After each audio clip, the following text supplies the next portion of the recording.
Well, good morning again. This is now 10:57, still the 8th of February 2018. As you know, hopefully you realize I was late coming in this morning because I hit some terrible traffic situations. The expressway was basically at a standstill, so I didn't get here until about 8:20, and all the students were gone, except one came in while I was in the restroom and signed the roll and left, and then another one came in once I started teaching this morning. But I wanted to make up the rest of the class. We got about a half hour in earlier, and I explained what to go through on YouTube videos. There's 3 videos there that you can go through. Pointed those out, so listen to the last video and you'll see what videos I'm talking about. But now we're going to try to make up the time that I missed this morning, okay? And that will be, we're on page in section 1.6, chapter 1, section 1.6, and we had just gotten started on this in the first, say, half hour or so. I'm sorry, I can't even add right. Yeah, it was about a half hour of class this morning, and now I'll do another 45 minutes or so, and hopefully that makes up most of the class that I missed this morning, okay? But you'll need to make up the other classes from the YouTube videos. All right, here's where we left off before, so let's go back to this. And we're talking about linear functions. 2 special types of linear functions. One of these is the constant function. Here the straight line is not just a straight line, all linear functions graph as straight lines, but a horizontal straight line, as shown here, okay? F of x is equal to some value c. Now what x you put in there, 1, the value is c. 2, the value is c. 3, the value is c. 0, the value is c. Pi, the value is c. No matter what x you put in, the function is a constant. Okay? Now this is the one circumstances in which the slope is 0, because your m, there is no mx in here.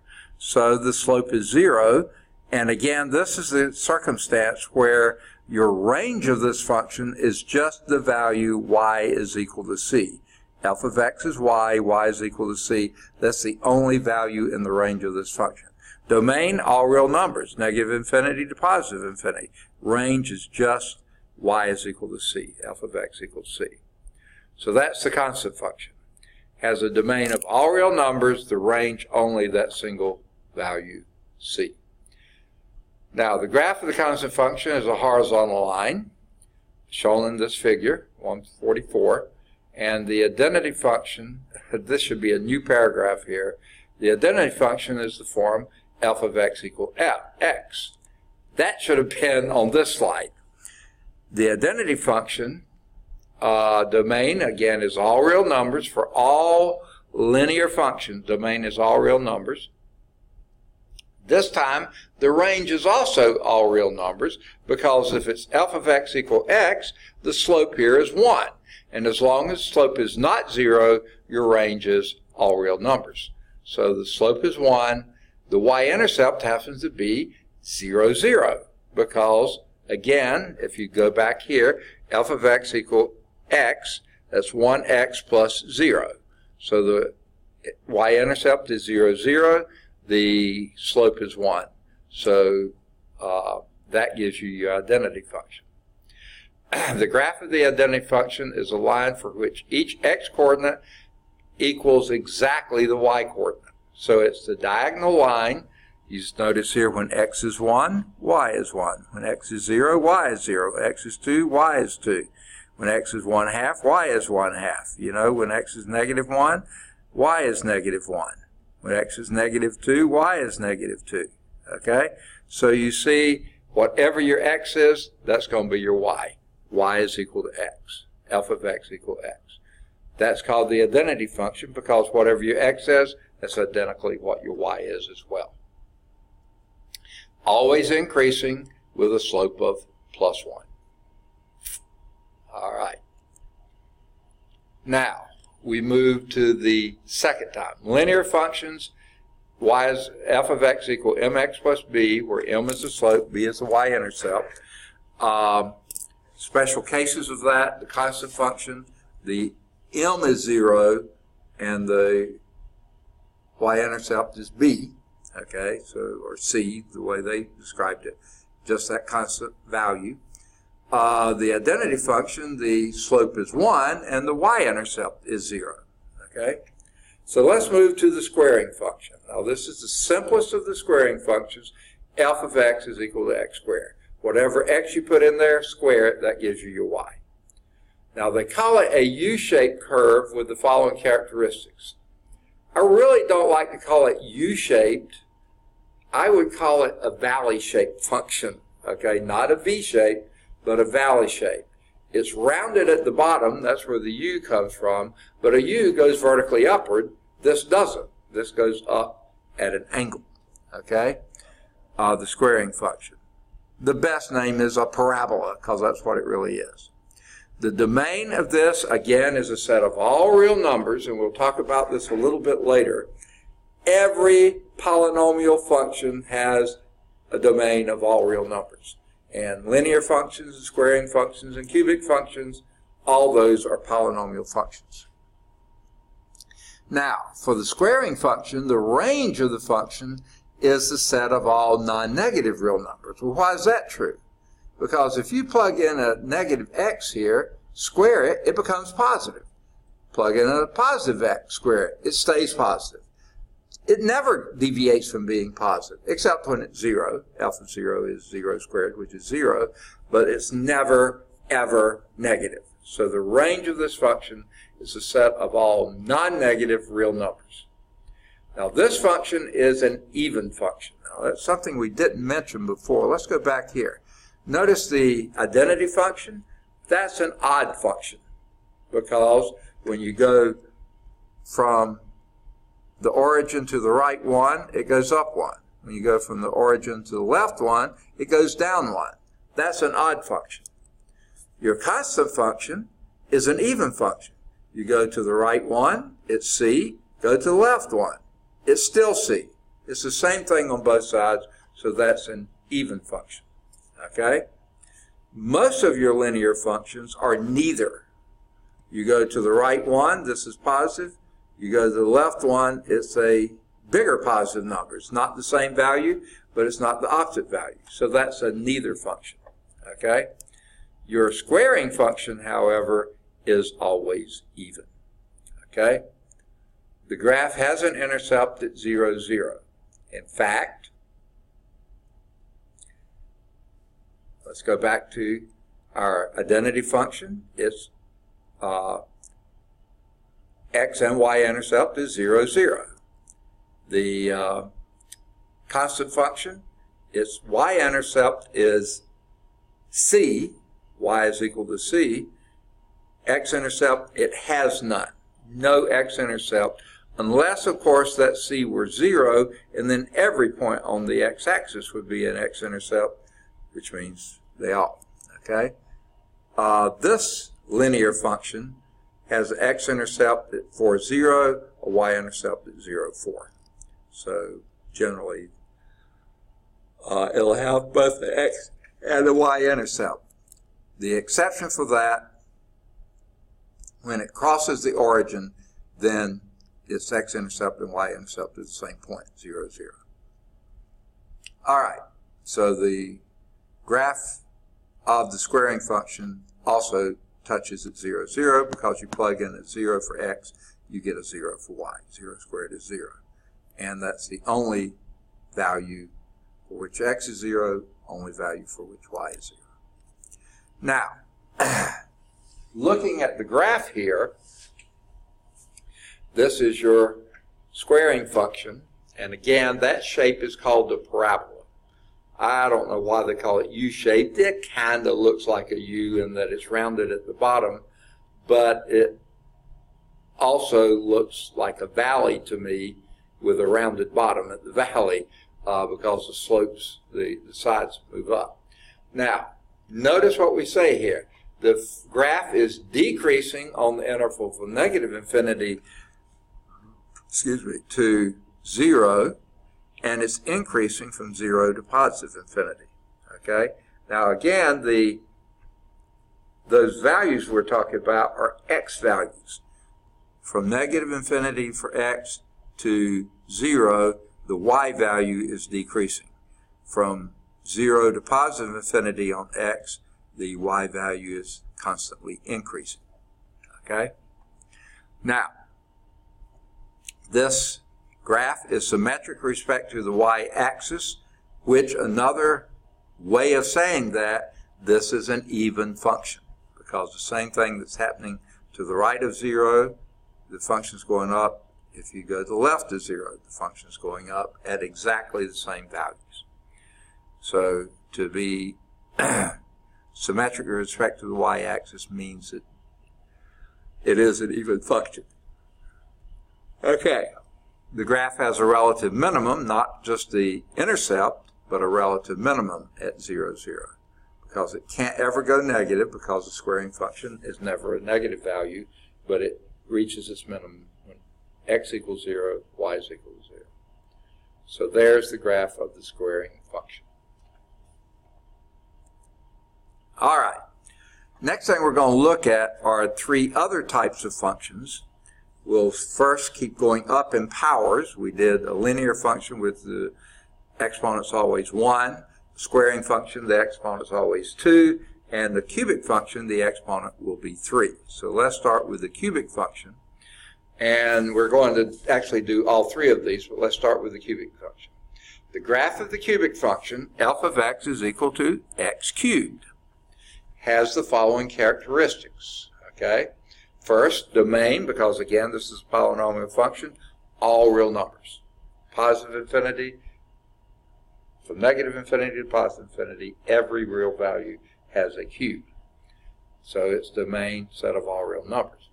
The range here, unlike the squaring function, which is only positive values, this is all real numbers for a range. Because when you cube a negative number, you get a negative number, because negative times negative is negative. Cube a positive number, you get positive. Cube 0, you get 0. So all real numbers are in the range. This function, f of x equal x cubed, is an odd function. Now, another way of saying that, it's symmetric about the origin. That's what we mean by an odd function, symmetric about the origin. So those 2 terms mean the same thing. What's its intercept? When x is 0, y is 0. Okay? Plug in a 0 for the x, cube 0, you get the 0, so your y is 0 as well. That's the one and only one intercept you have for the entire function. The x and y intercepts are the same. Okay? The graph is increasing everywhere. Okay? Here's what the cubic function looks like. The perfect cube is it's increasing from negative infinity to 0. The y values are increasing from very negative up to 0. They look like they almost pause there and are constant, but they're never. They're never quite constant. And from 0 to positive infinity on x, your y also goes 0 to positive infinity. So, and that one's symmetric about the origin, which again I said is exactly the same as saying is an odd function. There's the graph of it. Okay. Now, even though it looks like it may get constant right in there, it really doesn't. If you take a little bit to the left of 0, like negative 0.01, cube that, you get negative 0.000001, okay? It's a very, very small negative number, but it's still slightly negative. Go a little bit to the right of 0, like 0.01, cube that, you get 0.000001. An extraordinarily small, but still slightly positive number. So yeah, it doesn't ever go exactly to horizontal. Okay, I'm sorry, I'm so running out of energy. Sorry about this. I hope I can make it to the rest of this class. All right. Now, so far we've talked about the linear functions, which are polynomial functions, squaring functions, which are polynomial functions, cubic functions, which are polynomial functions. Now we get to one that's not a polynomial function, and that's the square root function. F of x is equal to the square root of x. Now, several other things are different about this. Polynomial functions are always have a domain of all real numbers. Square root function does not, because you cannot plug in a negative number for the x, because you cannot take the square root of a negative number. You can take the square root of 0, you can take the square root of any positive number, but you cannot take the square root of a negative number. So its domain is a set of all non-negative real numbers. Anything from 0, positive. Counting 0, counting everything to the right of 0, but that's positive. What's the range of this function, square root function? Well, one thing, notice, you don't have a sign in front of the square root. That usually means you're talking about the principal square root, which means only positive. So the y's are only non-negative. You can have a y of 0, square root of 0 is 0, but you can't have a y that's negative. Okay?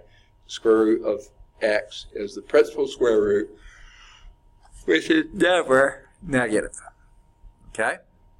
Again, it has an intercept at 0, 0, because you plug in a 0 for the x. Square root of 0 is 0, so your y value is 0 as well. And this function is increasing everywhere from 0 to positive infinity. Now, sort of interesting here, they say it's increasing on the open interval 0 to positive infinity. There's no reason really not to have that a square bracket in front of the 0, where it would be I'm so tired. I'm so sorry. I think I mentioned before, one of the side effects of this drug is extreme fatigue. And I thought yesterday I had a fairly decent day. I came in a little late, maybe half an hour late, but I stayed the full length. I felt okay. But this morning I have taught from about 8:40 through now with hardly any break at all, so I am running out of gas really quickly. Okay, the graph of the square root function is increasing everywhere from 0 to positive infinity. And what I was saying is, usually when you talk about intervals, you just use a parentheses. You don't have to put bracket, but on this one you could have done a bracket 0 to infinity. Is increasing everywhere. Okay, here is the graph of that function. Notice it's not symmetric about the y-axis or the origin, because it's only defined in the first quadrant. Can't be symmetric anywhere to the left of 0. Not defined there, not in the domain there. So it's not an even or an odd function. This is a neither function. Okay, and that's how it looks. Now, one thing sort of to notice here, I'm going to flip back a few slides. There is a parabola. Okay, let's go to the square root function, and it looks like half of a sleeping parabola. Okay, in other words, it's you turn a parabola on its side and only take the top half of it. Now, why only the top half? Why don't we have the rest of the parabola on the downhill side here, over here? Well, guess what? That wouldn't be a function, because it would fail the vertical line test every positive value. So that's why it can't be. It can only be the top half of that sleeping parabola. And it's a neither function, neither even or odd. Just all the things we talked about. Now we do one other. And this is a reciprocal function. F of x is equal to 1 over x. It's the reciprocal of x. It has the following characteristics. Its domain is all real numbers except x cannot equal 0, because you can never divide by 0.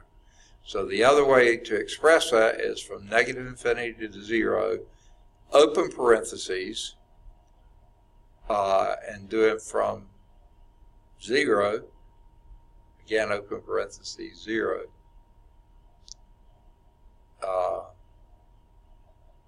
up to positive infinity.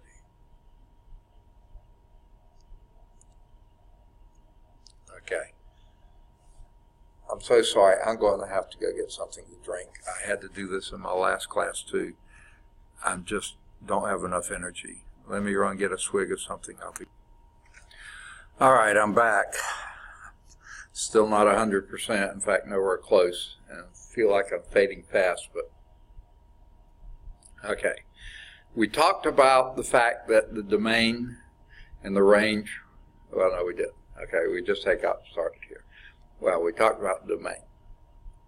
All real numbers except x equals 0. You can never, ever, ever divide by 0. Okay? So all real numbers except 0. Now, the range.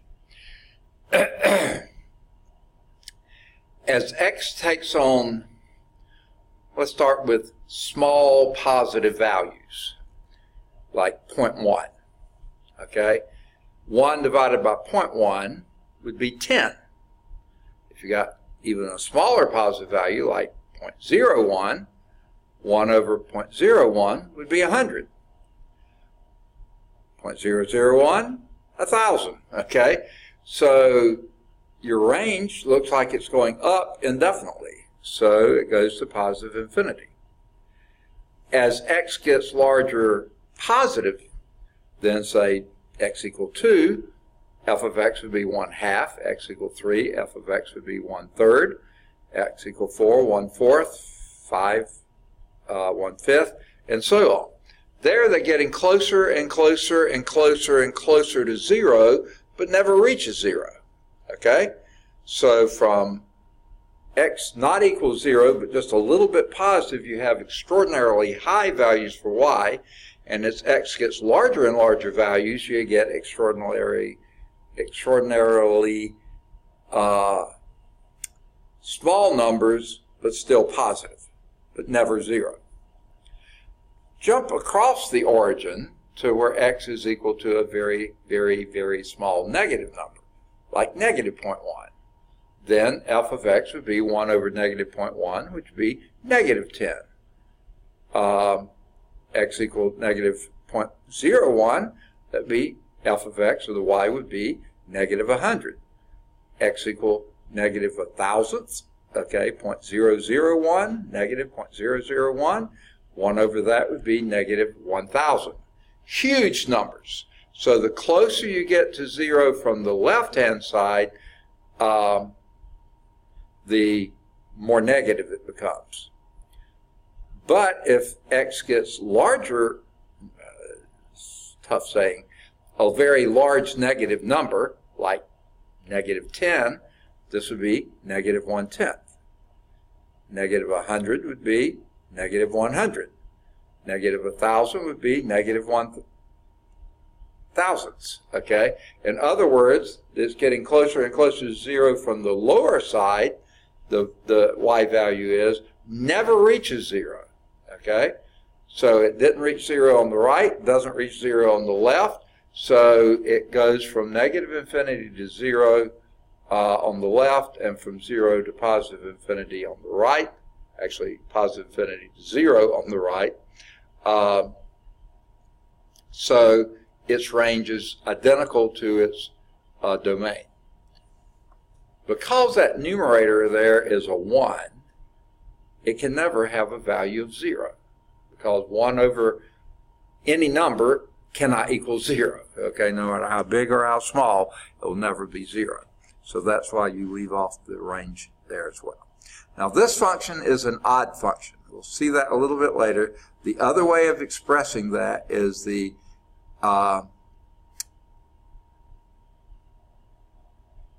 it's reflective or symmetric about the origin. Okay, those two statements are the same. Odd function, symmetric about the origin.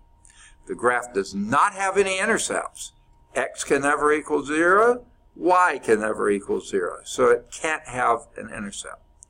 Now, interestingly enough, if you picture this graph for very, very large negative x's, you're very close to 0 on the y.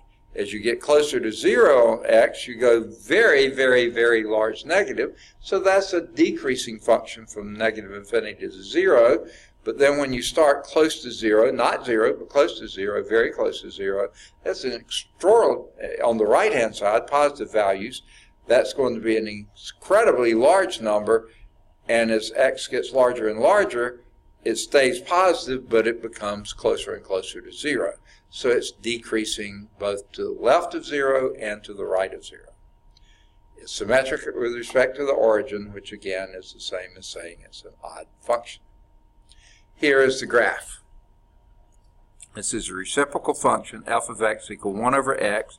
It has both negative values and positive values, but when x is negative, the y is negative. When x is positive, the y is positive. Can never equal 0, either x or y, no intercepts, but it is symmetric about the origin, meaning it's an odd function. So there is your graph. Decreasing everywhere except everywhere in its domain, because the domain does not include 0. It makes a huge jump from negative infinity to positive infinity, but guess what? That's at 0, it's not defined. So everywhere it's defined, it is a decreasing function. That's your reciprocal function. All right.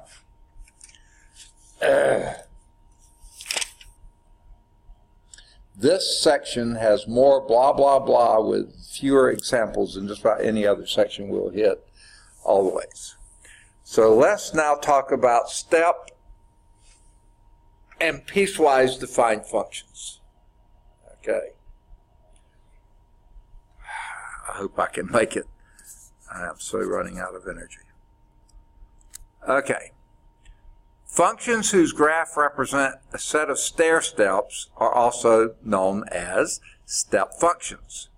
Now they say the most famous of these, I guess it is, I didn't know it was all that famous, is called the greatest integer function, which is denoted by this double bar. It almost looks like a double bracket, a little bit like a absolute value, but not quite. Just two lines there. It's defined this way. F of x is its greatest integer in x, which means it's the greatest integer less than or equal to x. Okay? They give you a few examples here. The greatest integer in -1. So there's your x, -1. The greatest integer that's less than or equal to -1 is -1. Okay? Let's go to another one, -1/2. The greatest integer less than or equal to -1/2 would also be -1. What you do, picture these on the number line. Okay? -1, you see where it is, one space to the left of 0. Okay? Tick in all your integers there. Okay? 0, 1, 2, 3, 4, 5, 6, 7, -1, 2, 3, 4, 5, 6, 7. Okay? Plot the point -1. Look at it, the greatest integer less than or equal to -1 was itself. It's sitting right on -1. -1/2, though, is between -1 and 0.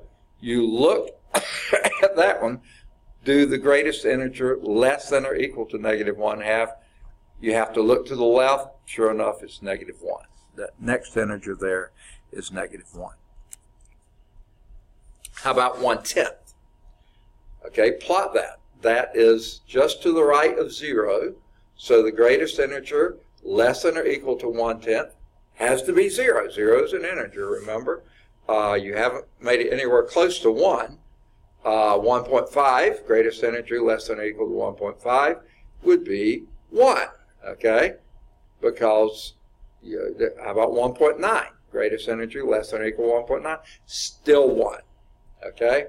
So let me, I don't know if this is helpful or not, I found it useful. For any positive number, write it in its decimal notation, okay? This would be absolute value in 0.1. I mean, not absolute value, greatest integer in 0.1. Okay? Throw away the decimal form, there's your greatest integer. Throw away the decimal form, there's the greatest integer. Throw away the decimal form, there's your greatest integer. That's how we get it. Integer of 0 there, 1 there, 1 there. That doesn't work as well for negatives. Okay? Let's go back to this one. Greatest integer in that, of course, is -1. So yeah, that works okay there. Greatest integer here, though, again, you have to look to the left. If you wrote that in decimal form, that would be a -0.5. You can't throw away this because that would give you a 0. Doesn't work that way. You have to look to the left. That'll be a -1. So, for negative numbers, if you do write them in decimal notation, you don't just throw away the decimal part, you also increase the whole number part, the integer part, by 1. For positive numbers, just throw away the decimal part, and whatever you have left, that's your greatest integer. I don't know if you find that helpful or not. So what's the graph of that greatest integer function? At the integers, that is the value. Greatest integer in -4 is -4. -3 is -3. -2 is -2. -1 is -1. 0 is 0. 1 is 1. 2 is 2. 3 is 3, and so on. Okay? Now, anything to the right of that before you get to the next integer, it's still -3.5 is going to be -4. Greatest integer in -2.3 is -3. Greatest integer in -1.9 is -2. So everywhere along that. So you got horizontal lines from the integral endpoint to an open circle at the other one, because when you reach that next integer, it jumps up 1 value. Okay? So that's the graph of your greatest integer function. Here are its characteristics. Domain is a set of all real numbers. Okay? The range, however, is a set of integral numbers. You don't have any fractions or decimals anywhere there. So it's the integers. Integers only. Domain, all real numbers. Range, all integral numbers. Set of all integers.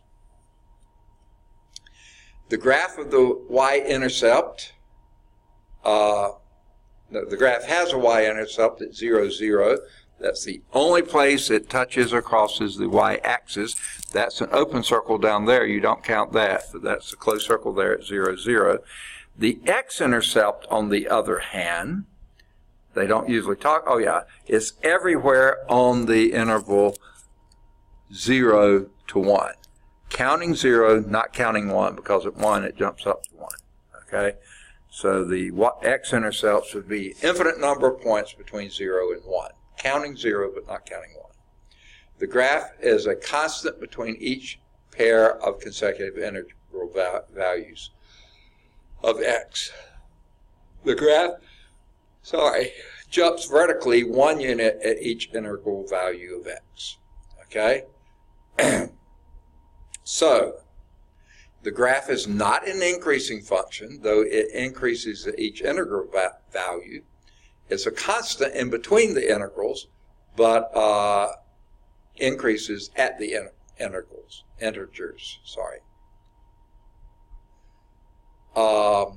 It's not symmetric about either the x or the y-axis, so it's not either even or odd. Almost looks like it would be close to being symmetric about the origin, but it's not.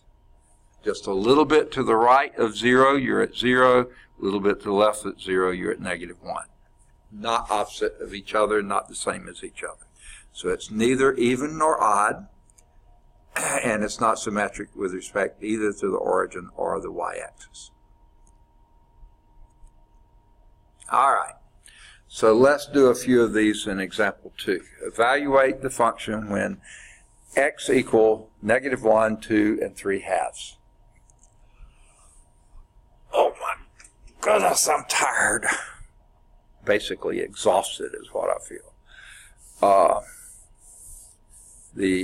I think I said before, my wife looked it up, extreme fatigue is the side effect of this drug, and I tell you I am. So let's do f of -1. That would be the greatest integer in -1 plus 1. Well, the greatest integer less than or equal to -1 is -1 plus 1. That's going to be 0. Okay? Let's now do f of 2. X equal 2. Be greatest integer in 2 plus 1. Well, that would be greatest integer in 2 is 2 plus 1 equal 3. And we'll do f of 3/2, which is the greatest integer in 3/2 plus 1. Well, the greatest integer in 3/2, 3/2 is not an integer, so look to the left. The first integer you bump into, once you look to the left of that, would be 1. 1 plus 1 equal 2. Okay, so those are your 3 values. Okay, let me erase what I've written. Sorry about my throat. Really clogging up. For x equal -1, the greatest integer in -1 plus 1. That would be greatest integer in -1 is -1 plus 1 is 0, just like we did. For x equal 2, the greatest integer less than or equal to 2 is 2, so that would be f of 2 would be greatest integer in 2 plus 1, which would be 2 plus 1, 3. And for x equal 3/2, the greatest integer less than or equal to 3/2, and again, I kind of like to write that as 1.5, and since that's a positive number, just throw away the decimal and you get 1. So the greatest integer, f of 3/2 would be greatest integer in 3/2 plus 1, which would be 1 plus 1 is 2. Such high-level math today, right? All right. Now, what is that done for your function that we had? Here was the greatest integer function there. Notice it's 0 from 0 to 1, but not counting 1. Now you've added 1 to it, so basically you have a vertical shift upwards, and now what was at 0 to 1 is now 1 to 0. Is 0 at 0 to 1 is now 1 at 0 to 1. So everything is shifted up. A vertical shift by 1. Okay? Everything went up by 1 from our previous one. All right. That was example 2. They're not doing example 3. So let's go back and do example 3. Okay.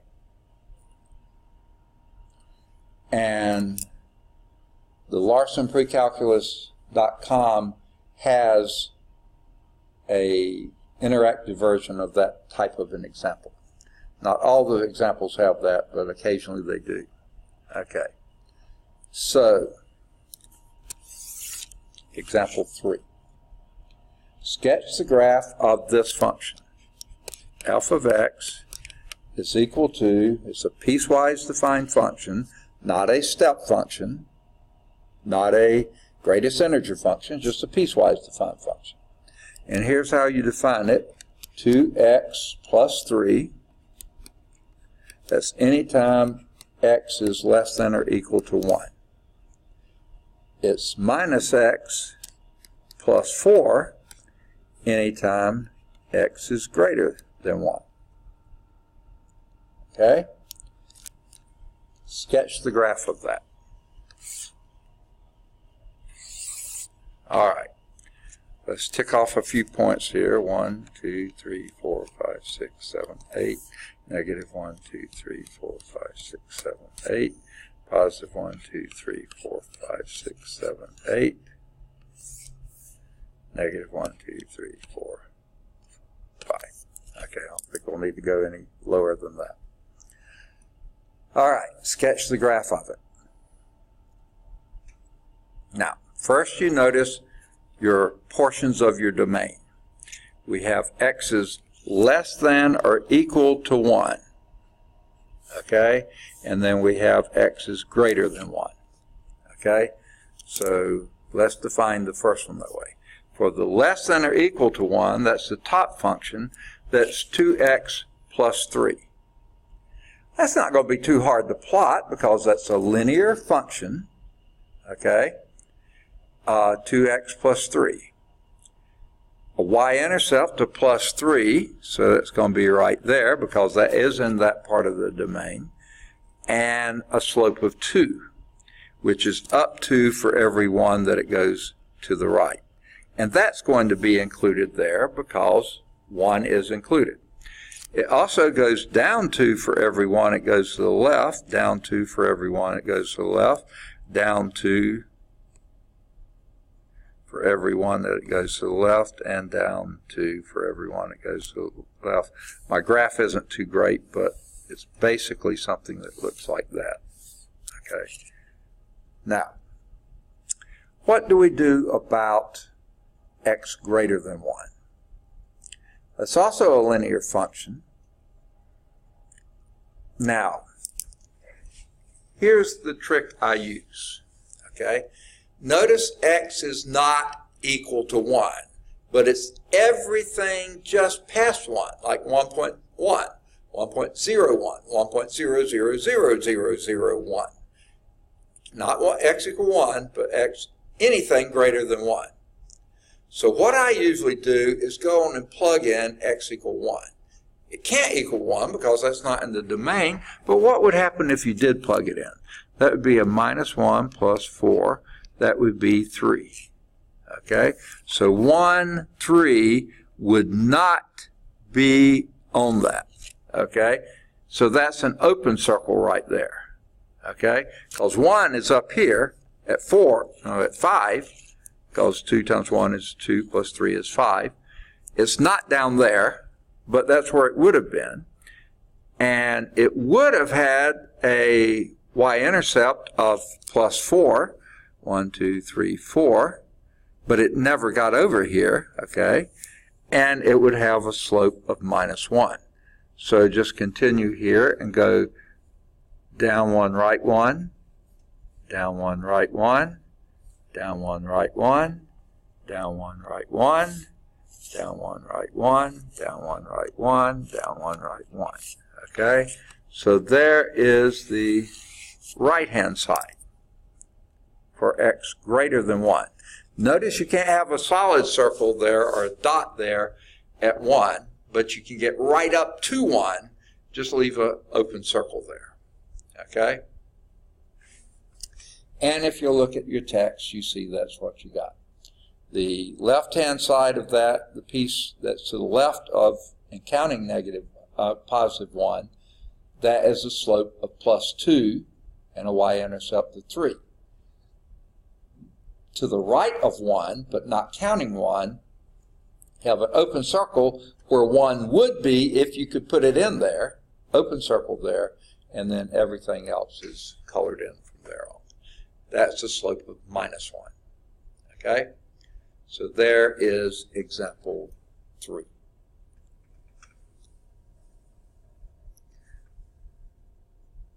All right. Let me try to wrap up.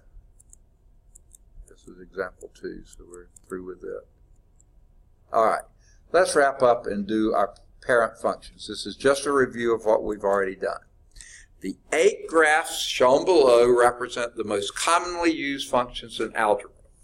The first is a linear function, but it's a constant function. Your slope is 0, mx plus b, the m is 0. The b here happens to be a c, okay? The y-intercept is 0c, right there.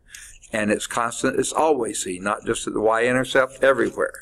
There is no horizontal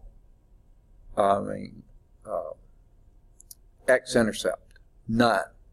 Y-intercept, 0c, no x-intercept. Unless, of course, the c was 0, and then every point on the x-axis is an x-intercept. They usually don't do that, okay? The identity function is f of x equal x. In other words, y is equal to x. So that is your diagonal line of slope positive 1, okay? Goes through the origin, because when x is 0, your y is 0, okay?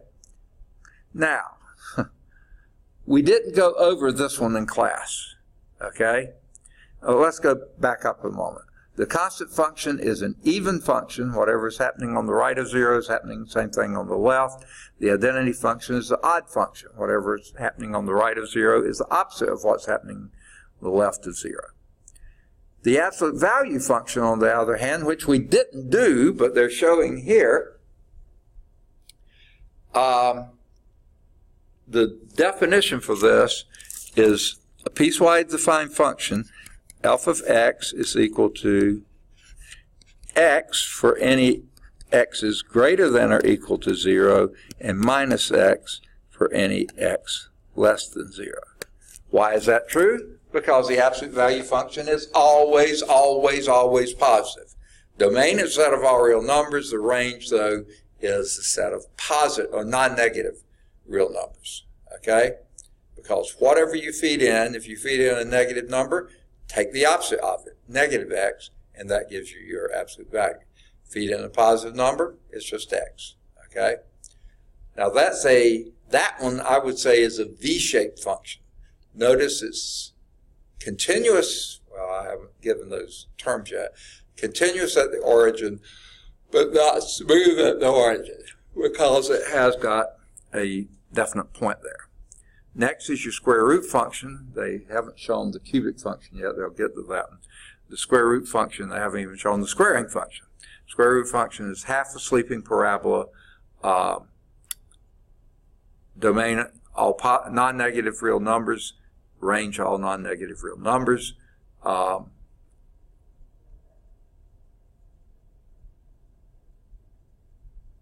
Not symmetric with respect to the origin or the y-axis, so it's neither even or odd. Absolute value function is an even function. Identity function, odd function. Constant function, even function. Okay? Your quadratic function, which we were calling the squaring function, why they changed the name, I'm not sure. In the book, it's still called squaring function. This slide calls it quadratic. That's not every quadratic function. This is the simplest. Your parent function, f of x equal x squared. It just squares the input. Cubic function, whereas the squaring function is always positive, non-negative, let's call it that. The cubic function is good of all real numbers for x and all real numbers for y. Reciprocal function, domain is not all real numbers. It would be all real numbers other than 0. X cannot equal 0 because you can't ever divide by 0. It's a decreasing function from negative infinity to 0, and another decreasing function from 0 to infinity. It's just they are different values of those decreasing functions. And your greatest integer function is one type of a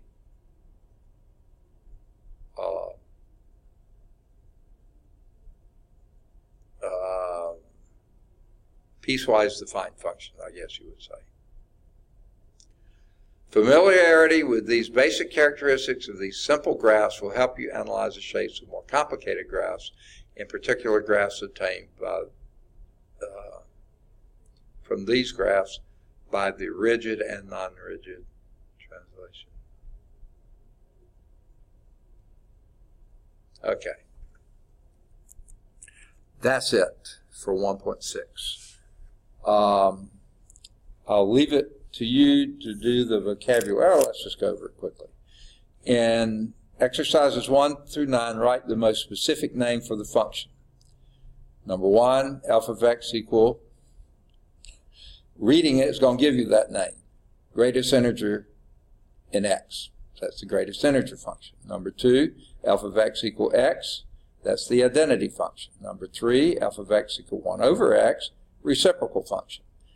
Number 4, alpha of x equal x squared, the squaring function.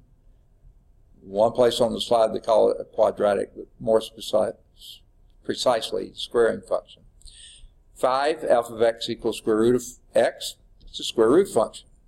6, alpha of x equals c, the constant function. Number 7, alpha of x equal, if I say it, it gives it away. Absolute value of x is absolute value function. Alpha of x equal x cubed, that's the cubing function, and alpha of x is equal to ax plus b, that is the linear function. Where a and b can be any values, any real numbers. And number 10, fill in the blank. The constant function and identity function are two special types of linear functions. All right, homework exercises here. Do either 11 or 13. Both of them are at calcchat.com. 11's at CalcView. Do any of the odds 15 to 25. All those are at CalcChat. None of them are at CalcView. Do either 27 or 29. Both are at CalcChat. 27's at CalcView.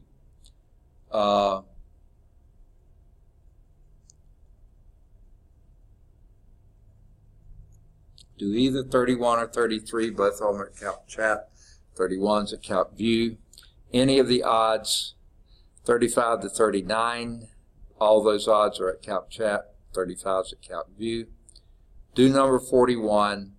It's a CalcChat, but not a CalcView. Do number 43. And or 45. And or 47. Okay? So any of the odds 43 to 47. All those are at CalcChat. None of them are at CalcView.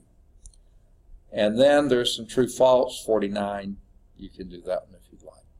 We'll begin next time at transformations of functions. I'll try to have your quiz ready for you because we did finish 1.6, and that's the point for the quiz. All right. I sure hope I've got a treatment tomorrow. I will not be on either campus tomorrow, so don't look for me. I won't be here. And I hope the treatments don't wipe me out the way they did this week. I'm hoping they wiped me out because they were killing so many of the cancerous cells, and that's what wiped me out. Hopefully most of them are gone by now, and I will be here. Hopefully we'll be able to be here all week. Can't guarantee it, but I hope that. All right, that wraps up the slideshow.